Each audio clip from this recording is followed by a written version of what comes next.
चलो, जय श्री राम। जय श्री राम प्यारे बच्चों। क्वेश्चन नंबर 9 बहुत बढ़िया सवाल है, बहुत भारी क्वेश्चन है, बहुत सारी चीजें इसमें सीखने को मिलेंगी नई नई। तो prepare final account from the trial balance and adjustment of Pushpa traders as on 31 March 2015। तो देखो, ट्रायल बैलेंस आपको दिया है। ट्रायल बैलेंस में जो नई चीज है ना, पहले उसको अच्छे से टिक कर लेते हैं हम लोग। नई चीज जो आने वाली है इसमें, देखो, ड्रॉविंग्स और कैपिटल तो आपको पता ही है। खुशी मैम, आप उन लोग को उसमें ले लो। ड्रॉविंग्स और कैपिटल आपको पता ही कहां आएगा, उसके बारे में हमको कोई चर्चा नहीं करना है। परचेस और सेल्स भी आपको पता है। गुड्स रिटर्न, देखो गुड्स रिटर्न ना, जो डेबिट वाला है ना वो सेल्स रिटर्न है, लिख दो एस आर। डेबिट वाला एस आर और क्रेडिट वाला पी आर, परचेस रिटर्न। जो सेल्स रिटर्न होता है ना वो डेबिट होता है, और जो परचेस रिटर्न होता है वो क्रेडिट होता है। आगे उसके बाद हम नई चीज जो आई, provident fund and contribution to provident fund. ये दोनों चीजें अच्छे से अंडरलाइन कर लो, provident fund and contribution to provident fund. उसके बाद है provident fund investment and interest on provident fund investment. दोनों, ये चारों चीजें अच्छी तरह समझ लो। पहले प्रोविडेंट फंड क्या होता है? जब कोई कर्मचारी हमारी कंपनी में जुड़ता है ना, तो हम लोग उसकी सैलरी में से कुछ रुपए काट लेते हैं, बराबर, पूरा का पूरा। जैसे उसका 10,000 सैलरी है, तो पूरा का पूरा 10,000 उसको नहीं देंगे हम लोग, 1,000 रुपया काट लेंगे, बराबर, और 9,000 ही उसको कैश में देंगे। तो जो 1,000 रुपया है ना, हर महीने इकट्ठा होता रहेगा। एक साल का 12 महीना हो जाएगा, एक साल का 12,000 हो जाएगा, 2 साल का 36,000 हो जाएगा, ऐसे 10 साल का 1,20,000 हो जाएगा। इस तरह से उसके पैसे जमा होते रहेंगे। जितने साल वो काम करेगा उतने हर महीने का 1,000, 1,500 जितना भी होगा, उसके पगार का 10%, 15% कंपनी क्या करती है, उसका पैसा काट करके अपने पास रख लेती है, बराबर। उसको फिर, ताकि उसके बुढ़ापे में, अभी क्या है, कर्मचारी को आप जितना भी पैसा दोगे ना, वो पूरा का पूरा खर्चा कर देता है, वो बचा के रखता नहीं है। तो कंपनी इस बात को समझती है, इसलिए कंपनी क्या करती है, उसके पेमेंट का पूरा पैसा उसको चुकाती नहीं है। कुछ पैसा वो अपने पास ही रखती है, वो कंपनी का ही रहता है, लेकिन वो अपने पास रखती है, बराबर। जो उसके बुढ़ापे में जब वो रिटायर होगा, तो एक साथ में उसको पेड कर दिया जाता है। इसको बोलते हैं प्रोविडेंट फंड, बराबर ना। कंपनी कर्मचारी के पगार में से जो पैसे काट करके अपने पास रख लेती है, और उसके रिटायरमेंट के साथ में एक साथ पूरा पैसा उसे दे देती है उसके बुढ़ापे के लिए, तो उसी की रकम को बोलते हैं प्रोविडेंट फंड। तो कंपनी जब तक कर्मचारी को नहीं चुकाएगी, तो कंपनी के लिए तो लायबिलिटी है ना। कंपनी के लिए क्या है, वो लायबिलिटी है, क्योंकि वो पैसा किसका है, कर्मचारी का है। बाद में किसे चुकाना है, कर्मचारी को चुकाना है। इसलिए प्रोविडेंट फंड की रकम कंपनी के लिए क्या होता है, लायबिलिटी होती है, दायित्व होता है, बराबर। कंपनी मतलब फर्म, ठीक है। फिर तो प्रोविडेंट फंड क्या हो गया, लायबिलिटी। अब दूसरा आया इसमें provident contribution to provident fund. Contribution to provident fund, देखो दो चीजें है ना, एक तो provident fund and contribution to provident fund. तो प्रोविडेंट फंड समझे, अब कंट्रीब्यूशन टू प्रोविडेंट फंड समझो। कंट्रीब्यूशन टू प्रोविडेंट फंड क्या होता है, देखो, ये एक प्रकार का लॉस होता है, एक्सपेंस होता है, लॉस। कैसे लॉस होता है तो समझो, जैसे कंपनी ने या पेढ़ी ने या फर्म ने एम्प्लॉय का 1,000 रुपया उसके पगार में से काट लिया, तो रूल ऐसा होता है कि कंपनी एम्प्लॉय का जितना रुपया काटती है ना, उतना ही पैसा कंपनी अपने तरफ से उसमें मिलाती है। जैसे कर्मचारी का 1,000 रुपया काट लिया, तो कंपनी भी अपने तरफ से 1,000 रुपया मिला देगा उसमें। तो मतलब टोटल कितना रुपया हो गया, 2,000 एक महीने का, बराबर ना। मतलब कंपनी भी अपने कर्मचारी के लिए अपने पास से पैसा जमा करती है। कुछ पैसे उसके पगार में से काट लिया, कुछ पैसा कंपनी अपने प्रॉफिट में से उसको देगी, तो बराबर ना। तो ये जो 1,000 रुपया कंपनी ने उसको दिया ना, 1,000 तो चलो उसके पगार में से काट लिया, बराबर ना। फिर कंपनी ने अपने तरफ से भी 1,000 रुपया उसमें मिलाया।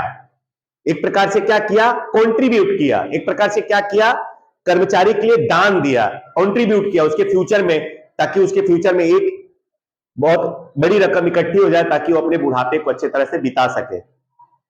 तो कंट्रीब्यूशन टू प्रोविडेंट फंड मतलब जो कंपनी होती है ना, वो अपने कर्मचारी के लिए जितना पैसा उसके पगार में से काटेगी उतना ही पैसा अपने तरफ से उसमें मिला देती है, कंट्रीब्यूट कर देती है। तो कंपनी के लिए तो एक्सपेंस हुआ, कंपनी के लिए क्या एक प्रकार का लॉस है ना वो। तो कंट्रीब्यूशन टू प्रोविडेंट फंड एक कंपनी के लिए क्या होता है, एक्सपेंस, और प्रोविडेंट फंड एक कंपनी के लिए क्या होता है, लायबिलिटी, क्योंकि उसे हमें 10 साल बाद 15 साल बाद रिटायरमेंट के बाद क्या करना होता है, चुकाना होता है। तो सुन लो, प्रोविडेंट फंड लायबिलिटी होता है और कंट्रीब्यूशन टू प्रोविडेंट फंड क्या होता है, एक्सपेंस। अंडरस्टैंड। उसके बाद जो नीचे दिया हुआ है प्रोविडेंट फंड इन्वेस्टमेंट, याद रखना कोई भी इन्वेस्टमेंट किसी भी वर्ड के साथ में आ जाए, किसी भी अकाउंट के साथ में, तो क्या हो जाएगा, एसेट्स। जैसे लास्ट टाइम डिवेंचर इन्वेस्टमेंट आया था, वैसे प्रोविडेंट फंड इन्वेस्टमेंट है, ये क्या हो गया, एसेट्स, बराबर ना।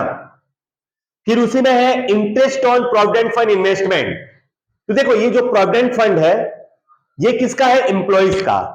तो जो इस पे इंटरेस्ट आएगा ना, ये जो इस पे जो इंटरेस्ट मिलेगा प्रोविडेंट फंड का, वो भी एम्प्लॉइज का ही होगा, वो हमारा इंटरेस्ट नहीं होगा, वो किसका होगा, एम्प्लॉइज का।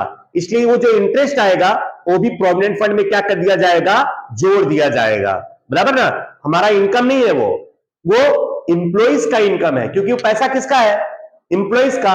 प्रोविडेंट फंड की रकम किसकी है, एम्प्लॉइज की। तो उसमें जो इंटरेस्ट आएगा ना, वो इंटरेस्ट भी किसका होगा, एम्प्लॉइज का होगा। मतलब वो प्रोविडेंट फंड में क्या हो जाएगा, ऐड हो जाएगा। मतलब जहां पे प्रोविडेंट फंड होगा वहीं पे उसका इंटरेस्ट भी क्या हो जाएगा, ऐड हो जाएगा। ठीक है।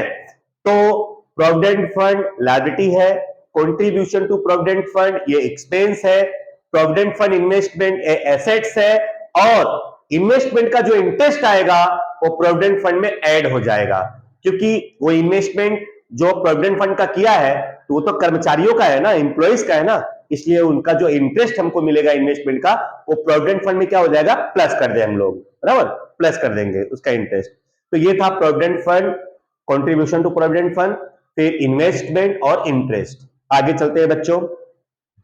उसके बाद debtors, creditors, discount, bad debt and bad debt reserve, bills, जो चीजें हम लोग पढ़ चुके हैं उसके बारे में डिटेल में चर्चा नहीं करूंगा।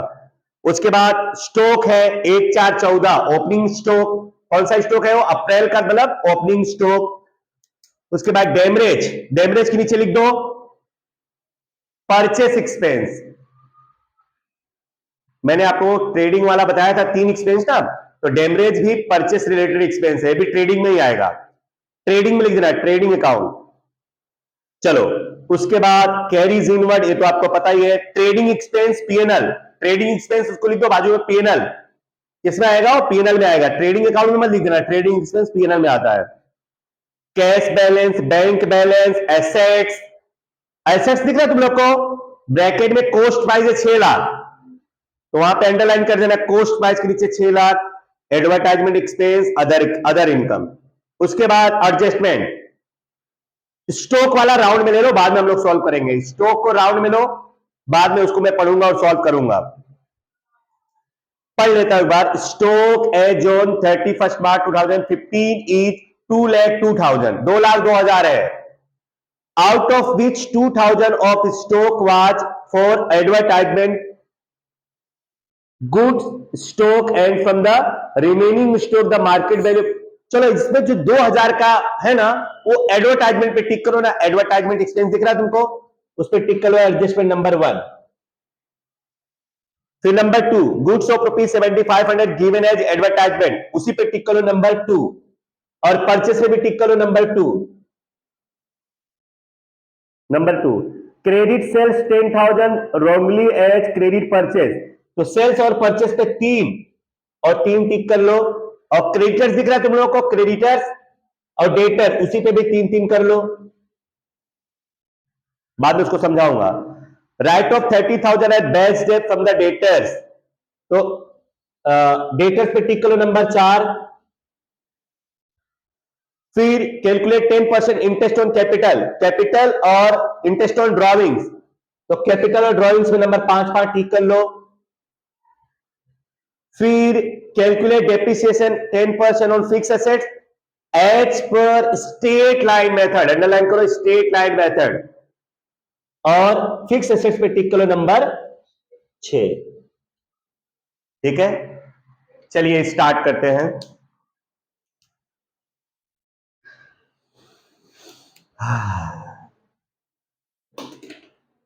अगेन जय सियाराम बच्चों, चालू करते हैं। 22 जनवरी को है ना अयोध्या में। स्टार्ट करते हैं अब अच्छे तरीके से। बेटा ड्रॉविंग्स और कैपिटल पहला है, मैंने आपको बताया है। यहां पे आपको पहले स्ट्रक्चर लिख देना है। सबसे पहले क्या लिखना है, कैपिटल, फिर plus interest on capital, plus net profit, फिर माइनस ड्रॉविंग्स, फिर माइनस इंटरेस्ट ऑन ड्रॉविंग्स। देख लो, यही फॉर्मेट में हर एक क्वेश्चन में बताते आ रहा हूं और यही फॉर्मेट नॉर्मली चलता है। हमको capital, interest on capital, net profit, ये तीनों को जोड़ करके उसमें से ड्रॉविंग्स और इंटरेस्ट ऑन ड्रॉविंग्स क्या करते हैं, माइनस करते हैं। तो चलो देखते हैं। कैपिटल है 3,30,000, क्रेडिट वाला होता है ना कैपिटल, तो आप लिखेंगे 3,30,000। फिर बेटा इंटरेस्ट ऑन कैपिटल, इस पे एडजस्टमेंट है ना, कौन सा एडजस्टमेंट है, 5वां। Calculate 10% interest on capital. बताओ 3,30,000 का 10% कितना होगा, 33,000। ओके, उसके बाद ड्रॉविंग्स दिया है बच्चों 26,400, यहां आप लिखेंगे 26,400, और इंटरेस्ट ऑन ड्रॉविंग से 6% करो ना, 1584, 1584। तो ये दोनों माइनस होगा, और ये नेट प्रॉफिट अभी जब आएगा तब उसके बाद उसका क्या कर देंगे, प्लस। अब मैंने इसका दूसरा entry, interest on capital PNL के डेबिट में आता है और इंटरेस्ट ऑन ड्रॉविंग्स पीएनएल के क्रेडिट में आता है, तुम्हें याद रखना पड़ेगा। और यहां पे एक लाइन छोड़ देने का हमेशा, टू इंटरेस्ट ऑन कैपिटल कितना, 33,000, और यहां पे एक लाइन छोड़ के ऊपर बाय इंटरेस्ट ऑन 1500। ठीक, चलिए नेक्स्ट। अच्छा, कैपिटल और ड्रॉविंग्स की स्टोरी पूरी। उसके बाद परचेस और सेल्स। तो परचेस आता है ट्रेडिंग के डेबिट में, यहां पर लिखेंगे एक लाइन छोड़ करके टू ओपनिंग स्टॉक लिखते हैं ना सबसे पहले, इसलिए उधर भी अगर नेट प्रॉफिट आ गया उसकी वजह से। चलो, तो परचेस कितना दिया हुआ डेबिट में, 3,24,900। ठीक है, अब उसमें पहले परचेस रिटर्न, कौन कौन सा एडजस्टमेंट है परचेस पे, दूसरा और तीसरा बस। दूसरा क्या बोल रहा है, goods of ₹7,500 given as advertisement, और credit sales is wrongly recorded at credit purchase. चलो पहले तो यहां पे परचेस रिटर्न माइनस कर दो, परचेस रिटर्न देखो ना, ट्रायल बैलेंस में कितना दिया है, 22,000 दिया है क्रेडिट में। हाँ चलो, ये तो माइनस होगा। ठीक है, उसके बाद a given goods given as advertisement, ये भी तो माइनस होगा। Outflow of goods given as advertisement कितना, 7,500, ये भी माइनस होगा। और उसके बाद जो छठा है क्रेडिट सेल्स, बेटा वो क्या है, क्रेडिट सेल्स, बट हमने गलती से उसको क्रेडिट परचेस मान लिया था, तो अब परचेस में से क्या कर देंगे, माइनस। हमने सेल किया था और गलती से उसको क्या लिख दिया, परचेस, तो परचेस तो बढ़ गया होगा ना, तो परचेस में से क्या करेंगे, माइनस कर देंगे, minus sales recorded recorded as purchase. Sales था बट हमने रिकॉर्डेड एज परचेस कर दिया था, तो क्या कर देंगे, -10,000। तो अब आउटर में कितना जाएगा, 2,85,400। ठीक है, चलो नेक्स्ट। सेल्स, परचेस की पूरी स्टोरी हो गई। सेल्स, तो यहां पर क्रेडिट आएगा ना, सेल्स बाय सेल्स कितना है, 8,80,000 माइनस सेल्स रिटर्न पहले कर दो। सेल्स रिटर्न कितना है, 88। चलो उसके बाद प्लस क्रेडिट सेल्स कितना, 10,000। कैसे समझ लो, कौन सा वाला एडजस्टमेंट, थर्ड वाला। Credit sales of ₹10,000 wrongly recorded at credit purchase, तो परचेस में माइनस हो जाएगा और सेल्स में क्या हो जाएगा, प्लस। तो बोलो कितना आएगा, 8,02,000। ओके चलिए, उसके बाद आया हमारा गुड्स रिटर्न, तो हो गया। अब उसके बाद आप प्रोविडेंट फंड। प्रोविडेंट फंड क्या होता है, लायबिलिटी, मैंने आपको पहले बता दिया। तो यहां पर लिखेंगे प्रोविडेंट फंड। बोलो लायबिलिटी क्रेडिट वाला होता है कि डेबिट वाला, हाँ क्रेडिट वाला होता है ना। कितना है क्रेडिट में, 1,00,000। और कंट्रीब्यूशन टू प्रोविडेंट फंड उसके बाद वो क्या होता है, लॉस, वो पीएनएल के डेबिट में आएगा, बराबर। Contribution to provident fund, to contribution to provident fund कितना, 11,000। चलिए नेक्स्ट, प्रोविडेंट फंड इन्वेस्टमेंट है तो एसेट्स है, इन्वेस्टमेंट वर्ड आ गया तो एसेट्स। यहां आप लिखेंगे पीएफ, शॉर्टकट में लिख सकते हो, प्रोविडेंट फंड को पीएफ शॉर्टकट में लिख सकते हो, पीएफ इन्वेस्टमेंट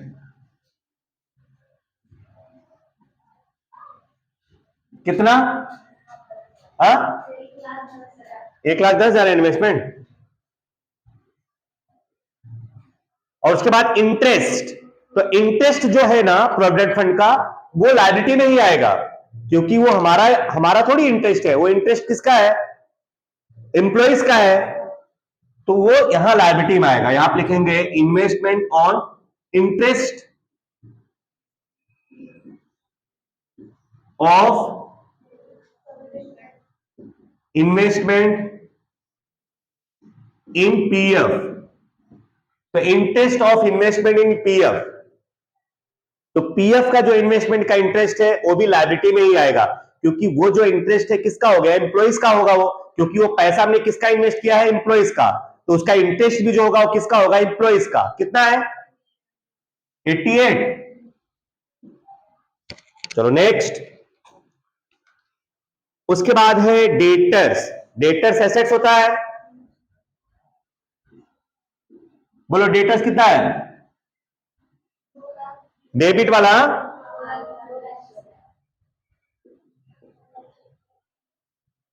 प्लस इसमें तो पहले adjustment number 3, credit sales of ₹10,000, तो सेल्स बढ़ा था ना, यहां पे सेल्स बढ़ा है तो मैंने क्या बोला है, डेटर्स भी बढ़ेगा, क्योंकि सेल्स हम किसको करते हैं, डेटर्स को ही करते हैं। तो आप लिखेंगे प्लस क्रेडिट सेल्स,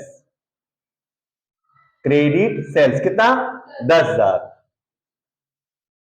तो टोटल डेटर्स हो गया 2,00,000। अब मैंने लास्ट टाइम आप लोगों को बताया था कि डेटर्स में से पहले क्या माइनस होता है, बैड डेट एडजस्टमेंट, फिर बैड डेट रिजर्व एडजस्टमेंट, और अगर डिस्काउंट रिजर्व हो तो डिस्काउंट रिजर्व तीसरे नंबर पे माइनस करते हैं। लास्ट टाइम मैंने आप लोगों को बताया था। तो यहां पे माइनस करेंगे, देखो दिया हुआ है एडजस्टमेंट नंबर 4, हाँ यहां आप लिखेंगे माइनस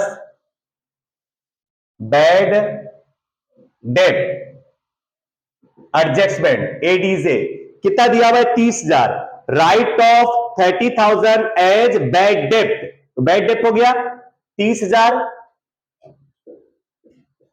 माइनस कर दो बच्चों, तो 2 लाख बचेगा।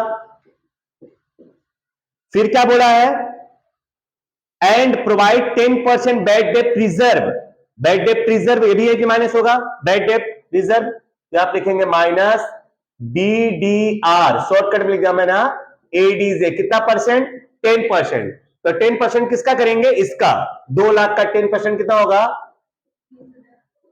तो डिस्काउंट रिजर्व तो है नहीं इसमें, तो डायरेक्ट आउटर में लिख दो कितना 1,80,000। उसके बाद मैंने आपको बताया था कि जैसे ही यहां पे डेटर्स की स्टोरी पूरी हो तुरंत पीएनएल में आ जाने का, और किसका स्टोरी लिखने का, बैड डेप्ट का, बैड डेप्ट, तो बैड डेप्ट यहां पे पहले लिख सकते ट्रायल बैलेंस टू बैड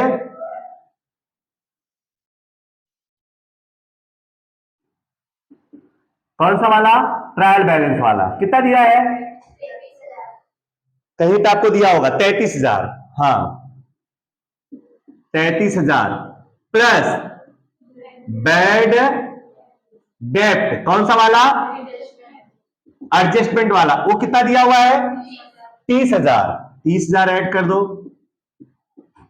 फिर मैंने बोला था बैड डेप्ट रिजर्व, वो कौन सा वाला, एडजस्टमेंट वाला, कितना 20,000, वो भी ऐड हो जाएगा। फिर क्या माइनस होगा, BDR trial balance, trial balance में देखो दिया हुआ है बैड डेप्ट रिजर्व 49,500 दिख रहा है, तो चलो 49,500 आपको घटाना है, तो एक काम करो 33, 30, 20 जोड़ो और 49,500 घटा दो, 37, 33, 33,500, ये फॉर्मेट फिक्स होता है बच्चों, ठीक है, पहले बैड डेप्ट ट्रायल बैलेंस वाला लिख देने का, उसके बाद एडजस्टमेंट वाला बैड डेप्ट जोड़ देने का, फिर एडजस्टमेंट वाला बैड डेप्ट रिजर्व जोड़ देने का, फिर ट्रायल बैलेंस वाला बैड डेप्ट रिजर्व क्या कर देने का, माइनस कर देने का, ठीक है। चलिए उसके बाद है क्रेडिटर्स, अब कौन आया, क्रेडिटर्स लायबिलिटी में आता है, क्रेडिटर्स कितना है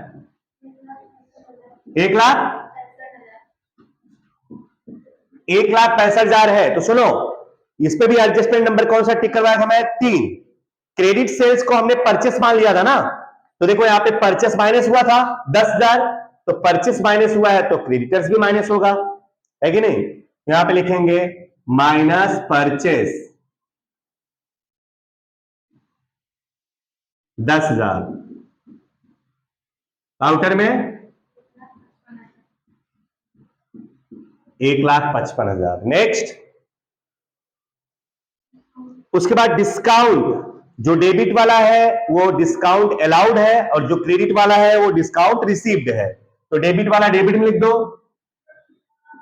टू डिस्काउंट गिवन बोलो चाहे अलाउड बोलो, डेबिट में कितना है, हाँ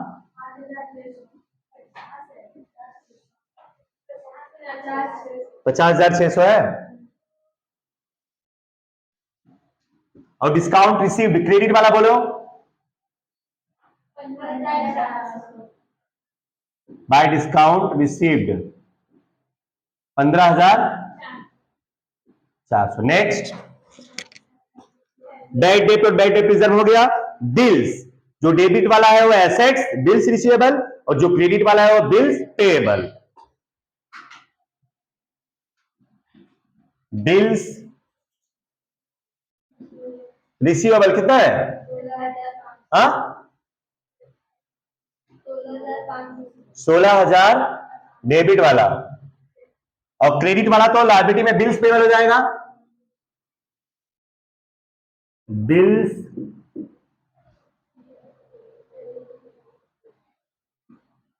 बिल्स पेबल कितना है 27,500, नेक्स्ट। गुड्स स्टॉक 1,414 मतलब ओपनिंग स्टॉक, यहां पे आएगा टू ओपनिंग स्टॉक कितना है?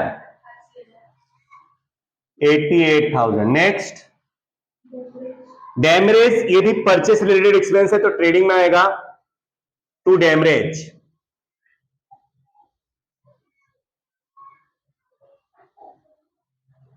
कितना है? 3300। नेक्स्ट, कैरीज इनवर्ड, ये भी इधर ही आएगा, ट्रेडिंग एक्सपेंस है। कैरीज इनवर्ड कितना? 21,000। नेक्स्ट, ट्रेडिंग एक्सपेंस पीएनएल में आएगा। टू ट्रेड एक्सपेंस कितना? 1,00,000। नेक्स्ट, कैश बैलेंस, ये एसेट्स है। कितना है कैश बैलेंस?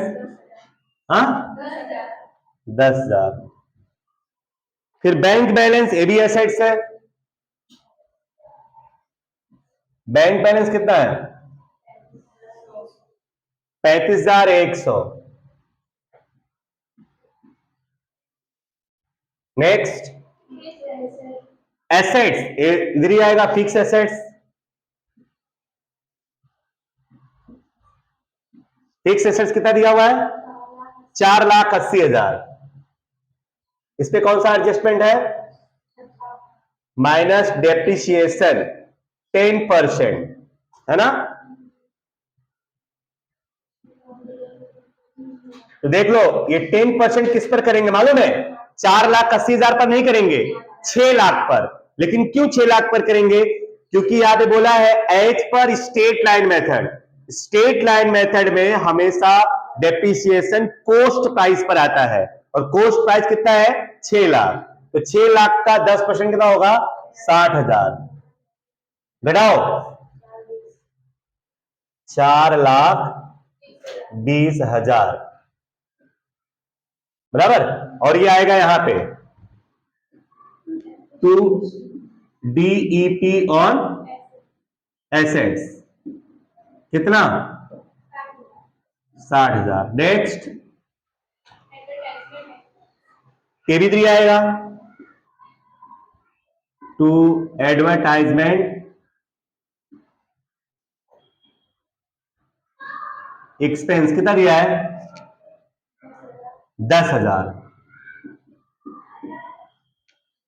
फिर उसके बाद एडजस्टमेंट नंबर कौन सा है? पहला भी है और दूसरा भी है। तो पहला मैं आप माइनस कर रहा हूं, पहला वाला माइनस होगा एडवर्टाइजमेंट स्टॉक, फिर दूसरा वाला प्लस होगा गुड्स गिवन फॉर एडवर्टाइजमेंट। तो सुन लो, 2,000 माइनस होगा और 7,500 क्या होगा? प्लस। करो तो कितना आएगा, फिर समझाता हूं मैं। 15,500। देखो, ये जो एडवर्टाइजमेंट स्टॉक होता है, क्या होता है? जैसे मान लो हमने 10,000 रुपए का सामान खरीद करके लाया एडवर्टाइजमेंट करने के लिए, बराबर ना? लेकिन उसमें से 2,000 का सामान बच गया, तो हमारा एडवर्टाइजमेंट उतना कम हो गया। जैसे हम लोग इस साल मान लो पूरे 10,000 का सामान खरीद के लाए प्रचार करने के लिए, लेकिन उसमें से 2,000 का माल क्या है? बच गया। 2,000 का सामान क्या है? हमारे पास बच गया, खर्चा नहीं हुआ। तो खर्चा कितने का? केवल 8,000 का। तो इसलिए 2,000 जो एडवर्टाइजमेंट स्टॉक है वो क्या होगा? माइनस। तो याद रखना, स्टेशनरी स्टॉक होगा तो स्टेशनरी एक्सपेंसेस माइनस होगा, एडवर्टाइजमेंट स्टॉक होगा तो एडवर्टाइजमेंट में से क्या होगा? माइनस होगा। कोई भी एक्सपेंस का अगर स्टॉक बच गया तो उस एक्सपेंस में से क्या हो जाएगा? माइनस। तो हमने 10,000 का सामान खरीद के लाया एडवर्टाइजमेंट करने के लिए, जिसमें से 2,000 का सामान क्या हमारे पास बचा रह गया, एडवर्टाइजमेंट स्टॉक। और कोई भी स्टॉक याद रखना हमारे लिए क्या होता है? एसेट्स। जो बच गया वो हमारा क्या हो गया? एसेट्स हो गया। तो उसकी दूसरी एंट्री एसेट्स में लिखेंगे। क्या लिखेंगे? Advertisement stock. यहां पे लिखेंगे एडवर्टाइजमेंट स्टॉक कितना? 2,000। और बाकी का ये जो गुड्स गिवन फॉर एडवर्टाइजमेंट, ये तो यहाँ पे हमने माइनस ही कर दिया है, गुड्स गिवन एज एडवर्टाइजमेंट, बराबर। अच्छा, एडवर्टाइजमेंट के लिए हमने गुड्स दिया तो हमारा एडवर्टाइजमेंट एक्सपेंस क्या हो जाएगा, बढ़ जाएगा, बराबर ना। नेक्स्ट, अदर इनकम, ये तो पीएनएल के डेबिट में आएगा, क्रेडिट में, बाय अदर इनकम कितना है, 19,600, ठीक है। चलो, तो इस तरह से हमारी ट्रायल बैलेंस की सारी अकाउंट्स पूरे हो गई। अब एडजस्टमेंट में मेरे हिसाब से पहला वाला एडजस्टमेंट बाकी है क्या, सिर्फ पहला वाला क्लोजिंग स्टॉक वाला। इसको मैं यहां पे सॉल्व करके आप लोग को बताता हूं, एक मिनट। हाँ,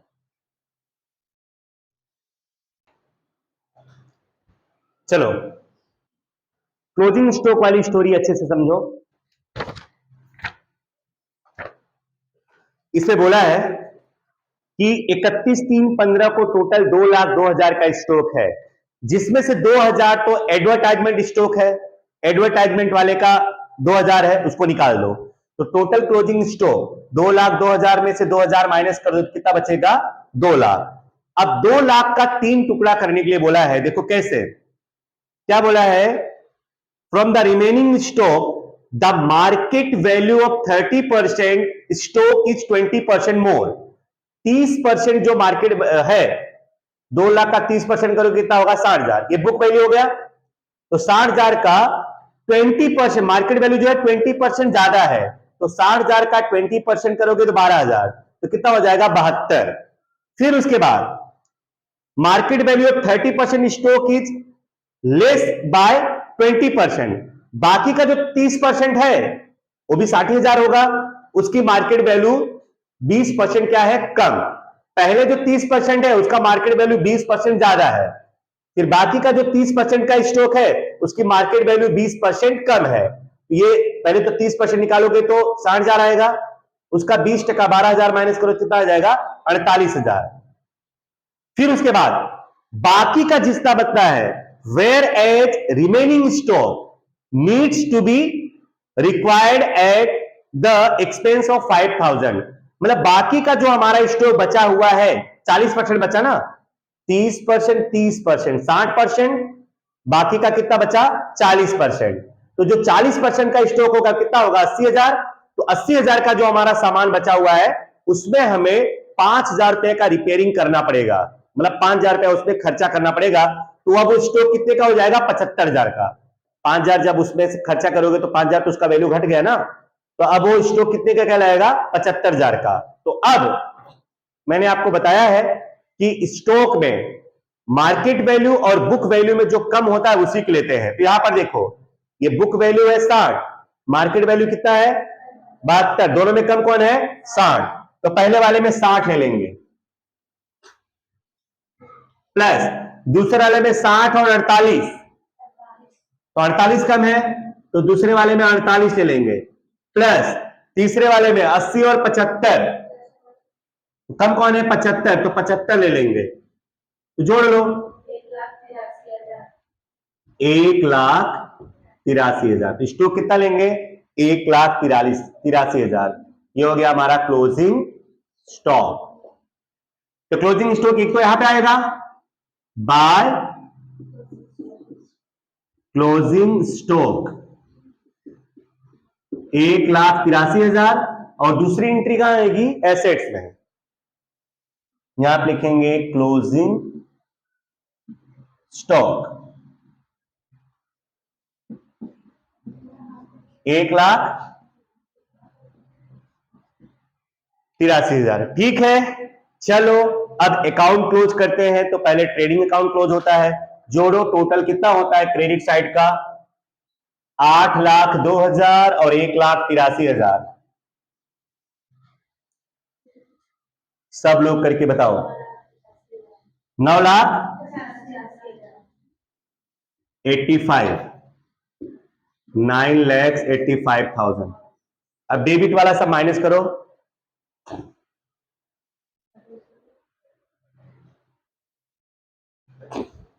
तो चलो बच्चों, इसका टोटल 9,85,000 आएगा, इधर भी 985 लिखेंगे। गैप जो आएगा 5,87,500 ग्रोस प्रॉफिट, और ये ग्रोस प्रॉफिट लिखेंगे प्रॉफिट एंड लॉस के क्रेडिट में 5,87,300। फिर इसके बाद profit and loss account close करेंगे।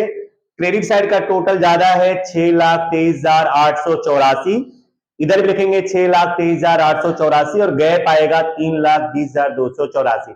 इसको क्या बोलेंगे? Net profit. और नेट प्रॉफिट हम लिखते हैं यहां पर अपना कैपिटल वाले फॉर्मेट में 3,20,284। अब इसमें ये तीनों जोड़ देंगे, capital, interest on capital, net profit, तीनों जोड़ेंगे और उसमें से ड्रॉविंग्स और इंटरेस्ट ऑन ड्रॉविंग्स घटाएंगे तो आएगा 6,55,300। बस उसके बाद बैलेंस शीट का टोटल करो 9,56,600, और एसेट्स का भी टोटल आएगा 9,56,600। मतलब अपना क्वेश्चन सही है। ठीक है, लिख लो।